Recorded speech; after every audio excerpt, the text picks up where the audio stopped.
G'day and welcome to the Campfire Project. Today I'm here with, first of all, Anne Cotterell, who is a mum of 2 boys and CEO of Parents Leading. How are you, Anne? I am fantastic. Thank you, Ellen. Great to be here. Right, as we go through and introduce each person, what I'd love you to do is just tell us a little bit about yourself, so people who may not have seen you one-on-one before have a little bit of an understanding of you. So, Anne, just tell us a quick little bit about what it is you're doing right now. So what I'm doing right now is I work in my business, which is Parents Leading, which is all about supporting and developing parents as leaders in family and work. I run my own parenting programs, and I also do leadership work within organisations as well. And at the moment, I am working with my 2 boys homeschooling, and we've got the whole family working from home in Sydney. But life's good. We've all adapting. Excellent. And everybody who's listening has probably already got the idea of what this conversation is going to be about today. It's about parenting. And then we have Kim Dunlop, who is the mindset coach and a mum of 2 kids, one 13 and one 15-year-old. How are you, Kim? I'm great, Alan. Thanks for having me today. Great. Tell everybody a little bit about yourself. So I'm doing a bit of work with people in relationships and also working in the corporate world as an expert leader, as a mindset coach, to helping people, look at, thought-provoking conversations. So, yeah, and it's in, helping people relate better. So, yeah, I'm really excited to be here today as a single mum and talk about parenting as well. Thank you very much, Kim. Then we have Lucy Kippist, who is a community manager of Mums and Co, and also a mother of 2 boys, both 8 and 5 years old. How are you, Lucy? I'm good. I wish one of them was 15. How does that happen? Can I accelerate that? It just goes to show I can't even read my own writing. I'm well, thanks, Alan, and it's awesome to be here. Yeah, so I work as the community manager at Mums and Co, which is an online community for mothers running small businesses in Australia, which is a job that I love. And yeah, I'm all about encouraging women to follow their dreams when it comes to work. I'm a single mum as well. Excellent. And one of the things I can see today is, being a single parent, one thing is a lot of work involved in that, having been a single father myself in the past, but also in this particular time with homeschooling and with COVID and everything else, there'd be a lot of issues. I know, Lucy, this was your particular area that you were very interested in talking about. So if I can start with you to just sort of lead us into this conversation and why you thought this was something that people should have a listen to. Sure. Well, I was watching that great interview between Scott and Jeremy McAveen a few weeks ago now. And what struck me about that conversation was the way that particularly Jeremy was talking about, that juggle as a working parent in trying to be at the school gate while running a business versus, keeping your own sanity and trying to keep all the lids on the pots.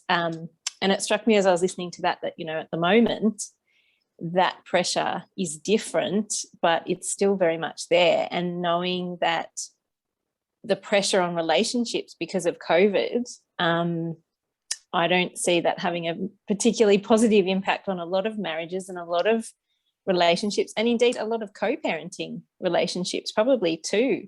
So it got me thinking about how the different genders approach parenting, particularly in a really stressful time like now when we, obviously not everybody watching this will be from Sydney, Melbourne or South Australia, but, there's a lot of us homeschooling on top of running businesses or having very busy jobs, and the stresses of parenting are obviously escalated.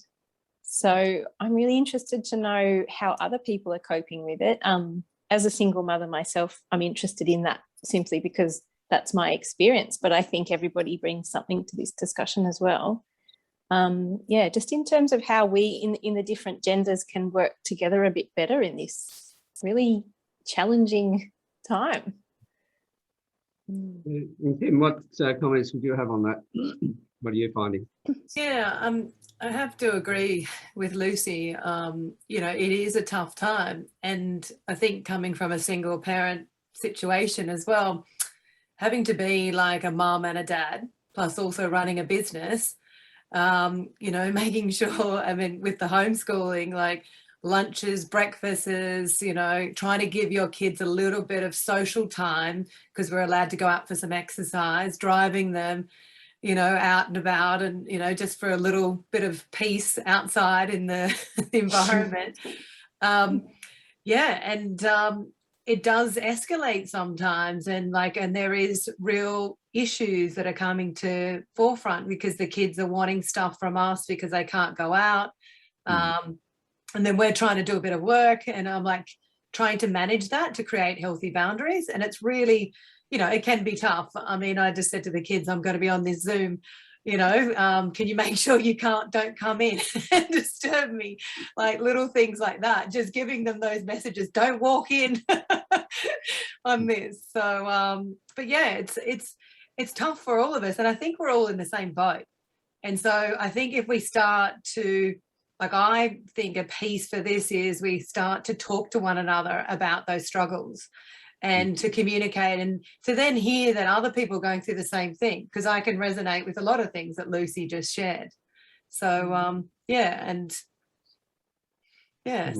Yeah. So I'm interested to find out, you know, being a single parent, well, many years ago, as I said, now I'm a grandfather, so I'm well and truly past that, and you know, to test my memory at times of what it was like was raising the boys.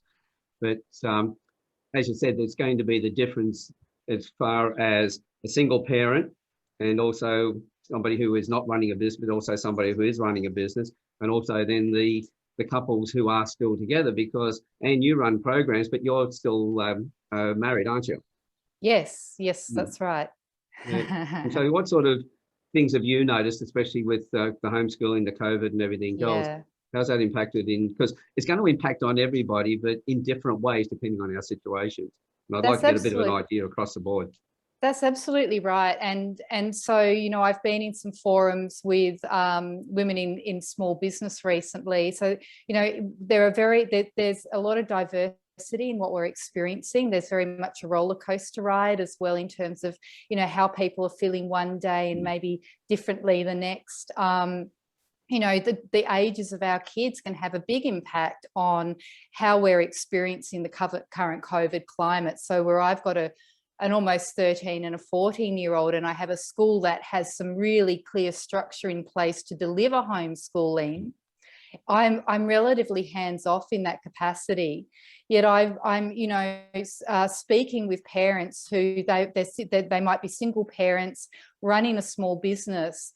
They might have smaller kids, so, you know, yet their business has kind of it's not thriving in these current times, and so there's these financial anxieties, as well as trying to homeschool an 8-year-old or a 9-year-old that needs more attention, you know, when it comes to homeschooling. So the stress points are, you know, they're diverse and they're different. But certainly what I'm noticing is that the financial stresses are starting to come through on top of that homeschooling as well.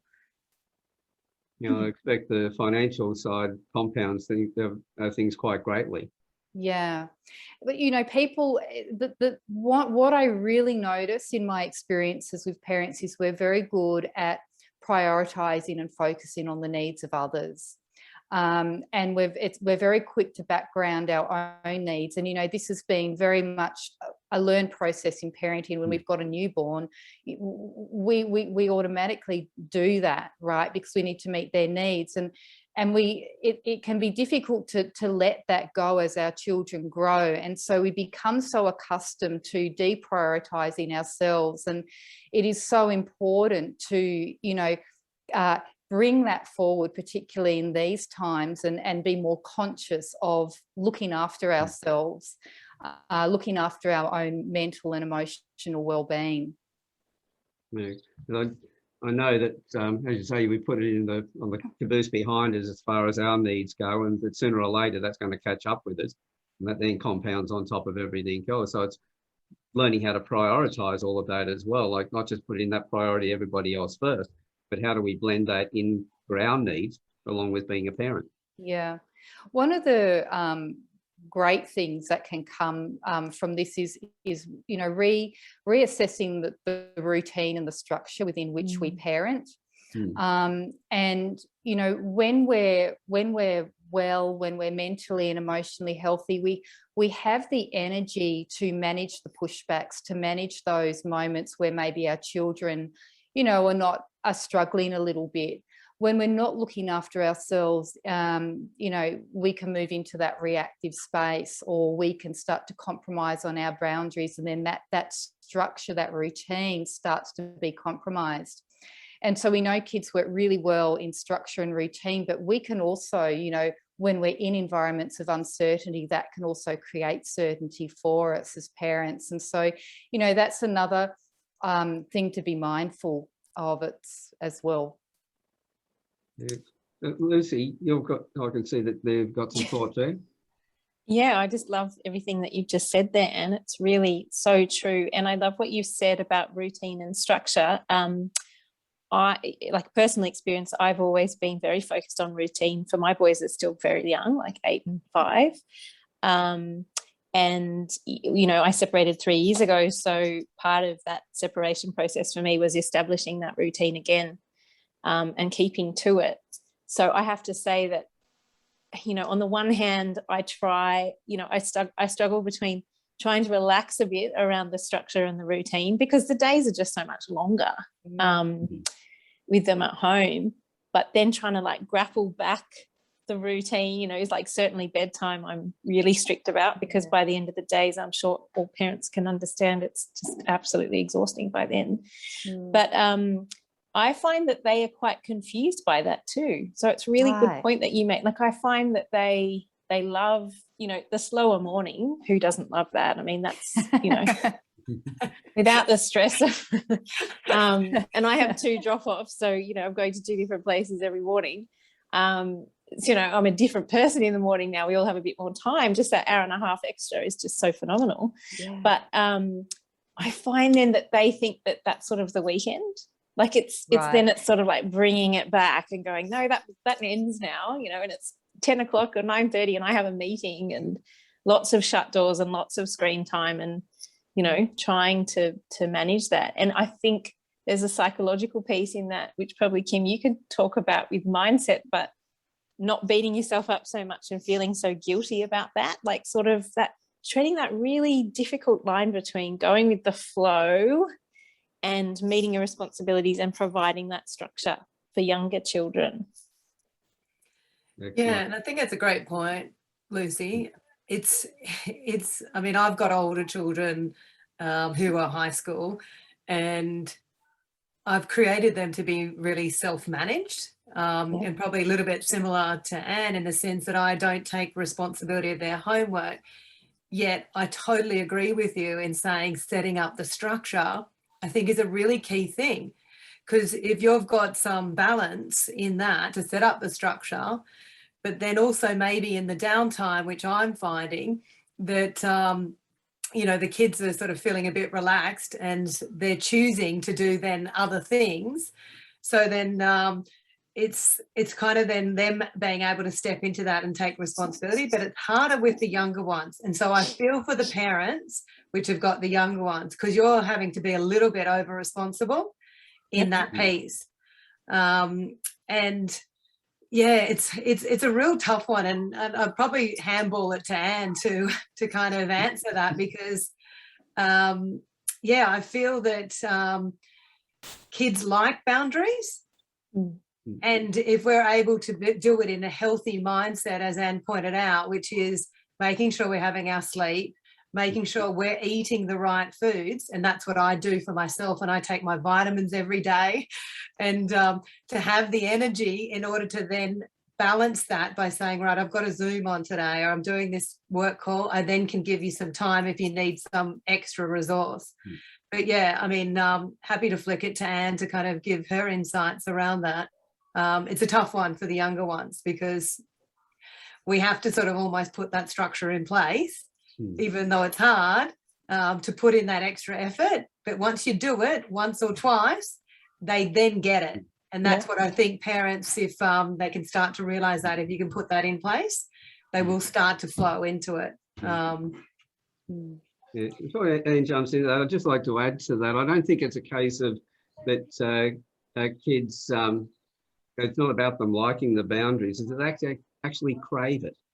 Because they don't have boundaries, they're totally at loss in themselves. They don't know what they're doing, and that's when they have problems. So when you give them boundaries, generally you find that they might fight it at first, but they usually love it when they get used to it. Yep.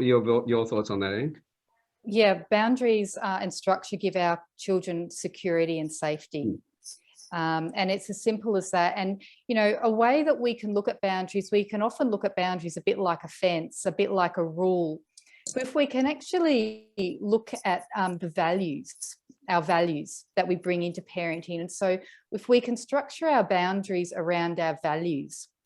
So, you know, what I'm hearing, Lucy, is you value that time in the morning, right? And, you know, even if your kids are thinking it's the weekend, you're valuing that, that's giving you something, it's giving you, maybe it's giving you some connection, or it's just, it's doing something positive. And so, you know, that might be, well, let's keep embracing that. Maybe what I do is I structure my weekdays slightly different to my weekends, so that, you know, or I create, but I'm creating an intention there. I'm creating an intention. And often, you know, even with children 8 years old and 5 years old, we can start to bring them in on, you know, let's work out, what are these boundaries going to be? Let's start sharing in the creation of that, so that we have agreements around that. And so then our children feel a sense of ownership, and that starts to develop that self-sufficiency of I am responsible. And so boundaries don't need to be rule-based if they're values-based. And we know that, you know, I'll give you an example. What I find with my children is, if I come up at 9 o'clock and say, okay, you need to be in bed in 5 minutes, there's resistance, right? They're on the computer with their kids.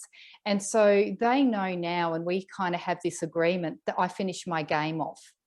I can finish you know, it's like being on a phone. We're parents, we're on a phone and someone says, I need you to do something now, you know, get off the phone. And we feel that resistance. And so if we can connect with that, and that kind of becomes it's not that we're compromising our boundaries, it's that we're just seeing that our boundaries aren't a fine black line.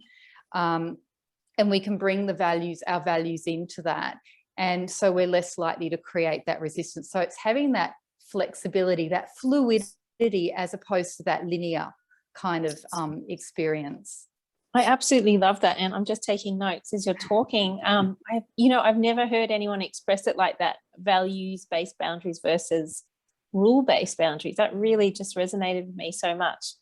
And easier to implement from that way too, because there's often that conflict, like, well, I guess we could have another hour of reading a book or whatever, you know, what's the big deal? But if it's coming from a place of, actually, I really mean it, I really believe that this is a better choice for you, then it's, you know, and I think probably naturally I'm going to communicate that with a bit more love, as opposed to, you know, this is the rule, black and white, here's the time. Right. Yeah, I really like that. Thank you. Yeah. No worries. And I think it's great, Anne, what you pointed out with the agreement. I've established that with my children as well. I actually get their buy-in to go to bed. And so I love that you say that. I go, right, at about 7 o'clock, I say to them, okay, what time are we going to bed tonight? Because it's usually an indicator of what's happened during the day as well. So if they're tired and they've had a late night the night before, then they actually set the boundaries. And so they say to me, but we do a little negotiation. So they might start at 8:45 or 9 o'clock. And I go, yeah, no, I'm not in agreement with that yet. And then they go, how about 8:30 or 8:15? Oh, I'm happy with 8:15. So then it's this cute little conversation, this healthy conversation that we're having around that. But it is getting them to kind of dictate, as well as, you know, but they are a bit cheeky sometimes because they're a bit older. Love it. Yeah, I feel like that might be a really long conversation in my house. But I really love the concept and I will try it. I absolutely will. Yeah. You know, the only problem with this conversation is my boys are all grown up now. If they're watching this, they're going to be saying, why didn't Dad have this conversation all those years ago? I'm sure you were wonderful, Ellen. I don't doubt that at all. Well, the boys will tell you that one way or another. But anyway, so with I really want to find out a little bit more, because I know that with you, Kim, it's about how you coach people, and with Anne and with Lucy, you've got your programs, which I'm sure will be complementary to each other. And I'd like to find out more about your program so that the people who listen to this can get, because I know we could talk about your programs, so we're going to get an understanding of how it works, but also get some good learnings out of the process as well. So could I ask you, each of you, to go into it a little bit more deeper about what it is that you do? And we can start with you, Anne. Sure. So, you know, really what I'm about is supporting and helping parents to grow with their child. And growth starts with self-awareness, and it starts with having a deeper understanding and connection with ourselves, because when we understand and connect with ourselves at a deeper level, it just deepens our ability to connect with our children at that depth as well. And so, you know, the other thing that I work with is, you know, around identity, because as parents, when we have a child, our sense of identity really transitions and changes quite dramatically, and we kind of lose this sense of who we are.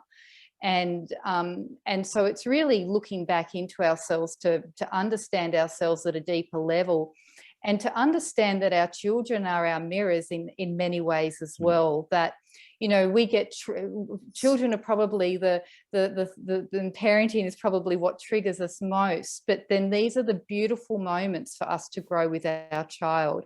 And it's not about judging that trigger, it's about knowing that in that moment we can actually really deepen our understanding of ourselves. You know, we were all conditioned as parents. We were all conditioned when we were children as well. And so we grow into these unconscious habits that are our childhood survival patterns, and we bring them into our parenting. I brought mine all into my parenting, but I wasn't aware of them until I really started that journey into self-awareness and understanding. And so that's really what I do in a very compassionate way with parents. And I really focus on the parents' relationship with themselves, and in turn that facilitates a deeper relationship with their children. And so that's really what I'm about. And so my programs, they I guess embody that philosophy right through the program. And so you know, I talk about the context. Every topic that I work with a parent is in relation to the parent, and then in relation to the child. So, you know, if I'm talking about emotional awareness, I will talk about, you know, let's deepen our emotional awareness of ourselves. Let's, you know, understand our guilt at a deeper level, understand our frustration at a deeper level. But then let's also work with how we can start to support our children in their emotional development and their emotional regulation. So it's kind of a twofold approach. And so at the moment, I've got a live interactive online program that runs over 8 weeks that is called Parents Leading Program. And I'm, given the situation we're in with COVID, my focus at the moment is really to bring that program online. Because I realise that parents have a lot of inflexibility with time. And also I'm bringing similar programs like that into the early learning centres. So that's something that I'm really interested in doing as a focus for me as well. Excellent. And Lucy, your program? Yeah, so Mums and Co was established about 5 years ago by a woman called Carrie Kwan, who's still the founder, and she's still very much there. And it was basically established as a online community for mothers starting small businesses, sort of within that 0 to 5 years of building up a business, and to provide a safe space for women to basically look at 3 values: ambition, well-being and livelihood, and those 3 core values drive everything about Mums and Co. And the focus really is on women understanding that they don't necessarily, they absolutely don't need to apologise for having ambition as well as being a mum, that you can and should have both if that's what you want to have. And so the whole community is built around supporting both of those elements at the same time. So you become a member and you have a directory listing for your business, but we have a range of programs and experts as part of the community that you can then tap into depending on what stage you're at in your business and the challenges you're facing. And then just providing lots of networking opportunities for mums in business to get together, which, as I'm sure anyone could appreciate, is quite tricky, even at the best of times. So most of our events, especially at the moment, are online. So it's just a way to take that isolation out of it, because, you know, we've talked to the community a lot, and that isolation piece is always there. And I think at the moment that's even more so, because running a business of your own can be lonely. Being a mother can also be equally lonely. So providing that space there for those 2 worlds to coexist with encouragement. Yeah. I can see with what Anne was saying before about, you know, looking after yourself and doing that and having it all in the right sort of balance, looking after the children, but you've got to put yourself first. As I say, you've got to be selfish for a moment to be selfless for the family, to look after yourself in that state. But then when you're doing that, am I doing the right thing? Those questions would come into mind. So as you're saying, Lucy, having those other women that you can connect with, or when it comes to men as well, the men, having men to connect with, to, you know, talk about, well, this is what I'm doing to look after myself, you know, getting an idea from others. You know that you're not on your own. You know what others are doing. You can then gauge, well, am I putting too much pressure on myself? Am I doing it right? And others are doing it the similar sort of way, and get some ideas from there. Absolutely. Yes, it's exactly like that. And the other piece of that is we're really trying to encourage women to ask for what they need, and ask for what they need, whether that's in a business context or within the home and motherhood context, because I think often as part of that, putting our own needs on the back burner, we somehow seem to think that we don't have a right to ask for what we want either. So really encouraging that sort of empowering piece of just saying, you know what, this is exactly what I need. Can anyone here help me? And usually, like this beautiful community, there is always someone who has a brilliant idea or a contact or someone who can. As you said, you know, that you put your things on the back burner, and then you ask yourself, do I have the right to say something? Well, that's when you have the greatest right of all to actually, you know, ask the people. And Kim, as a coach and working on that, and the fact that, you know, Kim's been really great in stepping up in the Campfire Project and putting on Zoom sessions where people could call in. Yes, we can talk about, you know, something that's, you know, emotionally, you know, connected to them. Or as you said the other day, Kim, it could be, you know, well, I'm having trouble getting the kids to do their homework. So having those conversations. So I think, excuse me, it's so important that we actually connect. Oh, the old throat, I told you it was playing up a bit. Contagious. But it's important to be able to have those conversations with other people. And Kim, with the work that you're doing and with what you've been doing on the Campfire Project, you would have been seeing some of the results of people doing that as well, wouldn't you? Yeah. And Alan, for me, it's igniting and empowering people and their energy. And it's through having thought-provoking conversations, and what both Lucy and Anne shared as well. There's those elements of really deepening the emotional side of things. And in the context of children, my son said to me the other day, Mum, we seem to be talking about feelings a lot. and he said, no one else talks about it. And I said, well, that's the whole point, buddy. We need to talk about our feelings. We are emotional beings. And, you know, the work, you know, and Alan, even doing the work with you and holding that space for people and creating conversations like no other, for people to actually get energy, to ignite their chemistry, and to look at the expressions of who they are. That's fundamentally what I'm here for, to actually support others. But in doing that, as you pointed out, Alan, and even Lucy and Anne both shared, is looking at that balance. whilst we're giving to others in this capacity, it's actually giving back to ourselves. You know, and my orientation has always been giving to others, but it's also receiving as well. And so I teach people in that space, because one of the beliefs that I was gifted when I was younger was, when something goes wrong in your life, you just pick yourself up and you just get on with it. And so the biggest challenge for me was to actually ask for support. So as a single parent, I've been a single parent for 8 years now. And even in my marriage, I didn't ask for help. And so it's one of the biggest things that I want to teach people, is it's okay to actually receive help. And I've got beautiful friends around me, my family, but it's actually taking that first step. And if there's one thing that I would share to the community, you know, whether you are a single parent, and what Lucy said as well, and this is getting the needs met, and Anne said it as well. I know, you know, it's asking, what do I need today? And my basic need on a daily basis is just walking up the street to go get a coffee. Yeah.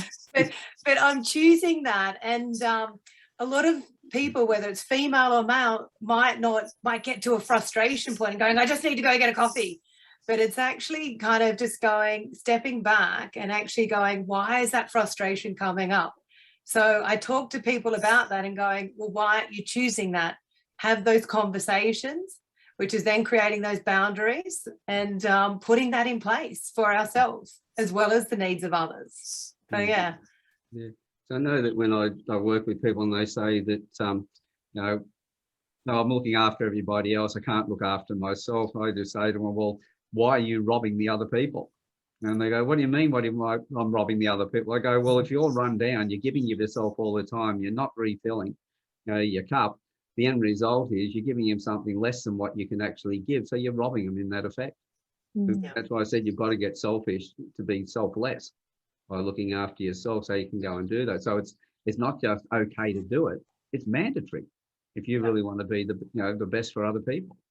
You can't just do one without the other. You have to look after yourself in the process. But it's knowing you're looking after yourself to be selfless, and not doing it just to look after yourself, which is being selfish. And as you said, it's a balance and understanding. It's again coming back and looking at your values. How does that fit into that area? I think, sorry. Go ahead. Yeah, please. I was just going to say, I think I really love the point you've raised, Kim, about the feeling. And, you know, we get to that point sometimes when, oh, I'm so frustrated, I need to go to do this now. And to be able to sense into our feelings at a level where we can preempt, you know, getting to that stage of frustration, but to be able to sense into our needs earlier on and be able to fulfill them in a resourceful way, rather than get to that point where, you know, we're about to tip over the edge. And to be able to have that level of awareness within ourselves is I think a really important step to facilitate self-care and awareness of when we need that. It definitely does start with yourself, doesn't it? Yeah, and look, I had this situation when I was walking up the street, and this lady was a bit frustrated because she said, I've just got to get out of the house. And she was sharing it with me, and I felt for her, because on some level she didn't feel that she could actually have that, or she, you know, because she was giving, and this is what I felt from her. She was giving so much to her children, and she just said, whoever wants to come for a walk with me, I need a coffee. and I kind of and I just thought, but it's true, and it happens to all of us. Like, it's a natural thing that sometimes things get on top of us, and you know, and we've got this structure in place, and then it's just breaking that down and going, okay, I need to just break, because I can feel the emotions coming up. I've just had a Zoom meeting and someone shared something that I'm not, you know, happy with, and it's made me feel a particular way. So do I then break for the coffee now rather than being so rigid and doing it, you know, when you're supposed to do it in 2 hours time? Like, you know, just stopping and just becoming aware of the emotions that might be coming up, and then going, I need to look after myself in a really simple way. Kim, what are your thoughts on, you know, my experience is that women in particular find it really hard to give themselves permission to actually go and meet their needs, like actually giving ourselves permission in the first place. What are your thoughts? And even Lucy, I'm interested in your perspective there. I'm happy to jump in. So the question is, why do I think women are like that? why do we I notice a lot of women don't give themselves permission to actually meet their needs, to prioritize their needs. It's selfish. It's like what Alan was saying. Yeah, I think that comes from that, you know, very young programming from a sort of like, to be a good girl is to give to other people and obey the rules and help around the house and help your mum and be kind to your brother and your sister. And it's that really early definition of what being a good person is. And as a young child, of course, you want to be the good person. You want your parents' love. And that's sort of like that really first, you know, unless you had very highly evolved parents that didn't go there. And I think that just carries on. And the more responsibility we get, the heavier that burden weighs. And we think, well, even if I did want to go for a run or go for a coffee or do a yoga class, I have to do all these things first. Yeah. Like, in order to give myself that permission. So I think we sort of accept now that it's okay, but it's sort of like, yeah, it's okay, but you got to do X, Y, and Z to sort of deserve it. But I think it was Kim, you know, saying if you acknowledge very early on in your day what it is that you actually need, like that one non-negotiable, if you just even start that way. And for me, it's exercise. I know that I need that. So I'll get up very, very early in order to do that, because otherwise I can get very resentful by about mid-morning if that doesn't happen. So I think, you know, just starting with baby steps in that way and just encouraging yourself, and then realizing, oh, well, this morning went really well. Why was that? Or, you know, I'm normally really cranky by 5:30, but today I wasn't. So why was that? And sort of, you know, building in that self-inquiry. And one thing that's really helped me with that over the last 3 years as a single mum is my own network of girlfriends, just to be able to have someone to encourage you, even if you said to them, hey, can you just send me a text, or, you know, at 5, just to remind me to do what I said I would do today, or, you know, remind me why it's a good idea. Just to have that external encouragement if you need it for a while as you know, build into it. I think that's a good point, Lucy, to have that support. And I think that's one of the simple steps that if all of us could incorporate that, is learning how to reach out and actually ask for extra support. I don't think we do it often enough. But going back to your point, Anne, I think for me personally, the permission piece is twofold. I think there's a cultural thing of roles from a very long time with males and females, and Alan will be able to probably share something in a minute, that, yeah, culturally from a long time ago, you know, women were supposed to be the providers and cooking and stuff and doing all these things as the mother, and their role was, you know, looking after the children, and in an environment where you had the man who traditionally went, you know, to work. And so there's that cleaning, that's looking after the children, making sure food's on the table. Also for me personally, my mum was very much, how should I say, my dad worked a lot, and so my mum was this independent woman who had this value and belief that she had to do everything, and so she never really received much. So she was always the helper, she was always giving, and that transferred to me in so many regards, you know, through our upbringing. And then it also then coupled with the value of something goes wrong in your life, you just get on with it, because she had that really strong belief that you just keep on getting on with it, you keep on moving. And so therefore in that piece, what came about was that I never expressed my emotions because I didn't know how to actually feel.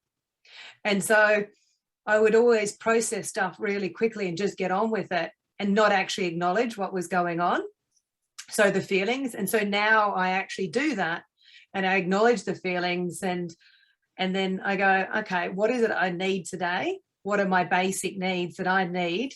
And whilst I like my downtime as well as uptime and socializing with people, I say to people, what are your social needs? Because this is probably the biggest impact that it's having on our society is, and so I ask my friends, okay, what's missing for you? And they say, well, the social contact. And I go, okay, so how do you get your needs met?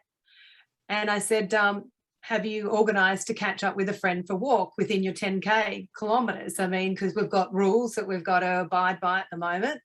And so how are you getting those needs met?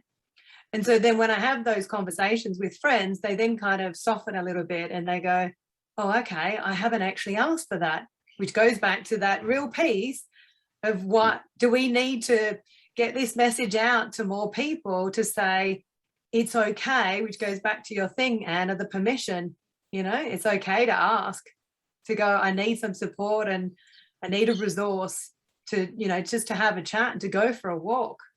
Yeah, I think it's very much a case of people being able to work on that permission side of things. Yeah, we're always asking people for permission to do things. So if that's where we get started by asking other people and saying, do I have permission to do this? Gets it started until we can finally give ourselves permission to do things. And I think that's where we've been falling down in a lot of areas for a long time, for, you know, generations, where we've always looked for somebody else to be the one who gives us the permission. Sometimes we need somebody to do it. It's like this time I drove a car, I needed someone to start the thing for me and show me how to do it. And after that, I was able to do it. But I never would have got going if somebody hadn't done it first. So finding that balance in there is not a matter of just going, okay, I'll just wait until I'll just take permission. You don't know how to do it, you're going to do it the wrong way. So being able to confer with other people, having that connection, other people like the programs you're running, and allowing people to understand and then learn what they can actually do themselves, and then moving forward. As a Campfire Project's always been about not giving other people permission, but creating a safe place so that they can give themselves permission. And I see that's what you're doing with your programs, and also, Kim, what you're doing with your coaching is guiding people, giving them that direction, putting them in the right direction first of all, and then nurturing them so that they can go, oh, I can give myself permission to do this. And when they do that, then they can give back to other people more effectively. And I think to add to that as well is, and I'm not sure what Lucy or Anne, what their operation modality is, but mine's always been putting others first. So it has been quite a strong program for me. And so then sometimes I sort of stop and go, okay, I'm choosing the other person here. I need to actually really stop and go, can I actually give to that person? Which is what you said before, Alan. You know, I think that's a really good point as well, to kind of stop and go. And a couple of times this week, I've gone to give to others and I went, listen, I actually need to give time back to myself. And, you know, and I pulled that back this week on just only a couple of things, because I went, like I had something this morning that I was supposed to do. And I said, can we just postpone it till next week? So it's just kind of putting it off to give myself back a little bit of time, because I've been giving a lot to others and I hadn't been giving to myself this week. So yeah, that was a really kind of big piece for me as well, to recognize, you know, how much time I give to others. And I think that's such a profound point. And I think if that's something we can teach each other as parents, you know, if we can encourage each other as parents just to do that, I mean, that's every day, that's make a phenomenal difference in everyone's lives, and particularly at the moment. Yeah. And see, when you're doing that, you know, showing other people what you're actually doing, you're setting it up so that they can give themselves permission, but you're not taking the role on of being, okay, I'm the one who's giving you permission. Yes. And I think that's an important thing to remember. I know a lot of coaches that, you know, their attitude is, you know, I teach the person how to do this and I give them permission, and you know, it's up to each person to give themselves permission. But for us to create a safe place that they can feel that they can do that, One of the ways in doing that is by leading by example. Yep. And that way we role model it for our children. The kids don't really listen to what we say, but by Jove, they watch everything that we do. Very true. Very true. And my children can tell when I'm being their friend and also being the authority.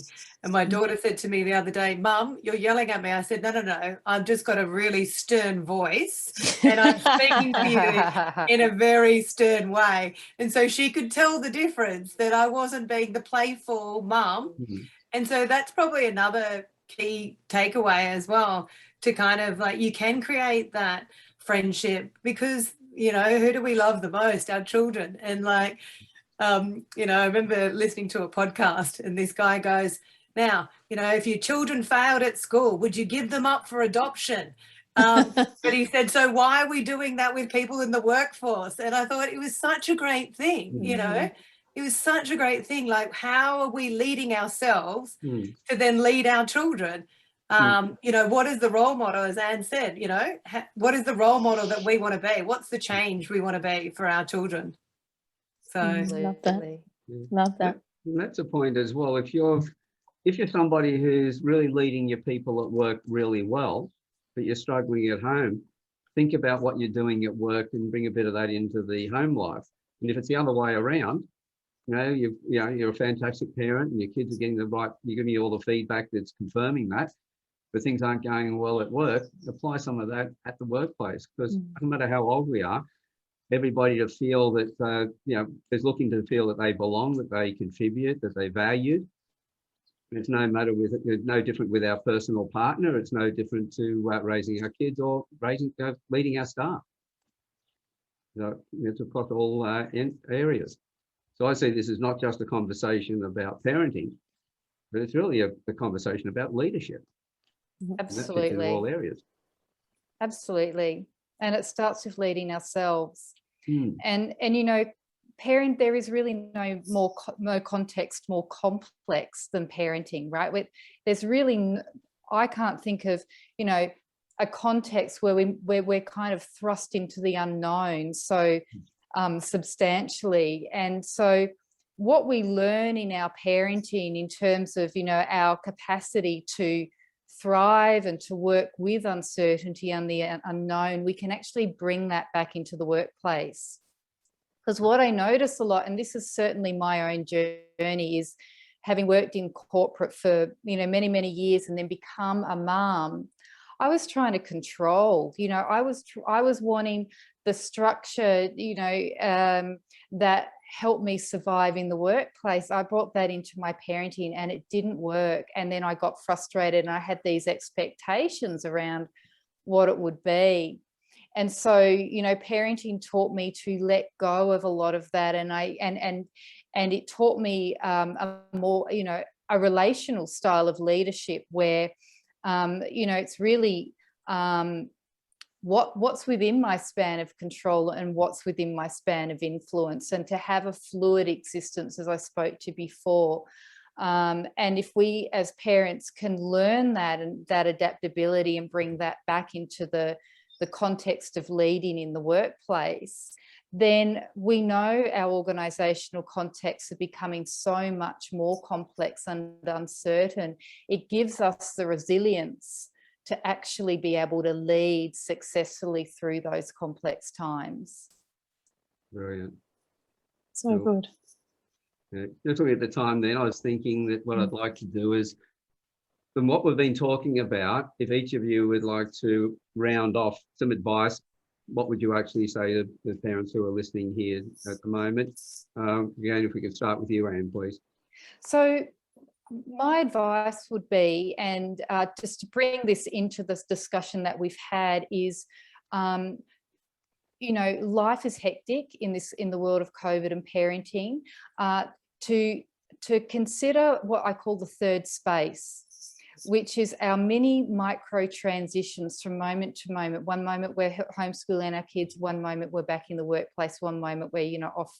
And so little micro transition moments to be able to clear our head from where we've been so that we can move into the next place, clear and present and intentional.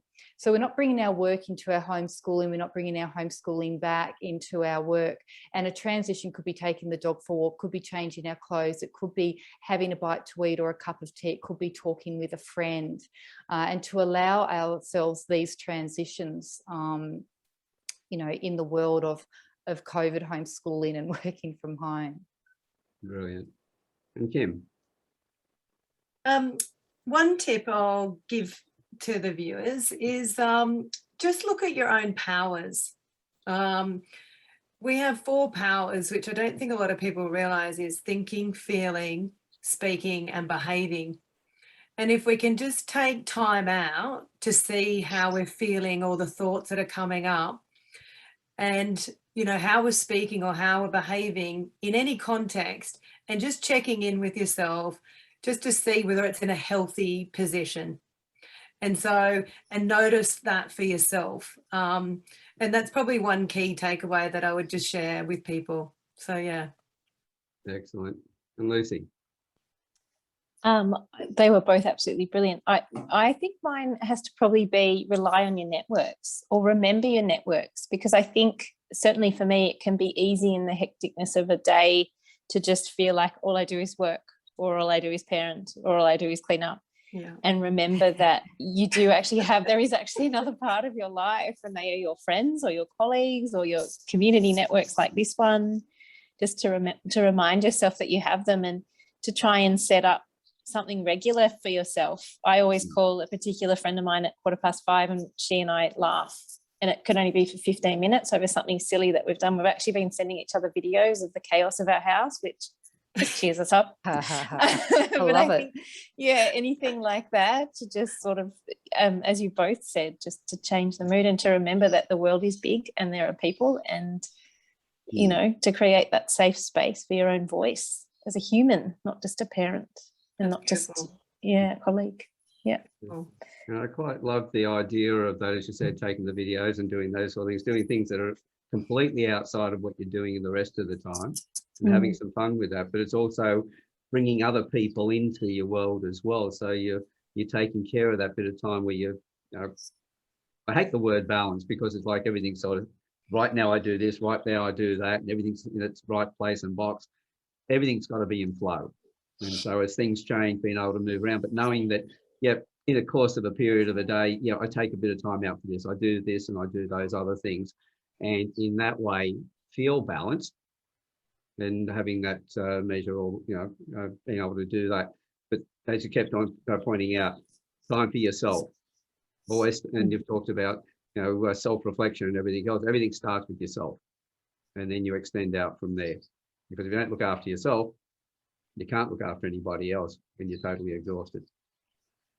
So one of the things I would like to do, I usually don't ask this in the panels, but what I want to put into the show notes, I think right now, and there's a few other people in the Campfire Project as well who are running great programs for parenting, like James Short with his dad's program, helping men before while their wives are pregnant, and then how it is to be a dad in the next 9 months after the birth. I'd like you guys to send me your links to your program, so we can put those into the notes, and people can then find out a little bit more. Yes, they can connect with you through your Facebook links here, or members of the Campfire Project, but I'd like to be able to share those links with other people. At the end of the day, one of the most important jobs we've got is raising our families, and therefore the most important thing we need to do about that is how to look after ourselves as well. Yeah. Well said. Thank you so much, Alan. Oh, you're welcome. Yeah, thanks, Alan. Fabulous, Alan. Thank you. Because I know that everybody who's in the Campfire Project, everybody's giving of themselves, which is showing the power of creating a community. And I really acknowledge and thank everybody who comes into the panel discussions. So Anne, Kim and Lucy, thank you very much for having been here today. I really appreciate it. And very much another thanks to you, Lucy, for coming up with the suggestion of talking about parenting. Yeah, it's great. Pleasure. Yeah. Thanks. Lovely to meet you both. Yeah, lovely to meet you too, Lucy. Yeah, lovely to be here. Keep the conversations going between yourselves and everybody else who's out there. I hope you got a lot out of today. And yeah, reach out. Think about, keep an eye on the posts that are in the group page, especially about the the sessions, the video sessions that we're running on a regular basis. And on Friday, the 13th of August, it will be 3 years since the Campfire Project first interview went up online. So that Friday night, I'm going to have a Zoom party. I'll be sitting here with some food and some nibblies and something to drink. And if nobody joins me, I'm going to have a great time on my own. But hopefully a lot of people will come in and join me. We'll start advertising that in the next few days. And I think you should call it Black Friday, Alan. Yes. Friday the 13th, hey? Get everyone to wear a theme of black. And that's what I thought. I looked at it and I thought, oh, the 13th. And I looked at it, it's Friday. Freaky That's if I look at the Friday. calendar, Freaky right? Friday. So we'd like to see everybody come in on that day and get together. And it's the Zoom calls that Martin's organising, that Kim's organising, other people hopefully will start to do around the world for the different time zones. It's a chance for just to come in and say hello. No necessity to pour your heart out or anything else. It's a step from between coming in and doing nothing to then doing a one-on-one. It's a transition step. Get to know people, feel more comfortable, and really become part of the community. So again, Anne, Kim and Lucy, thank you very much for having been here. And to everybody else, we will see you on the next panel discussion or one-on-one, and hopefully it'll be your one-on-one. Bye for now.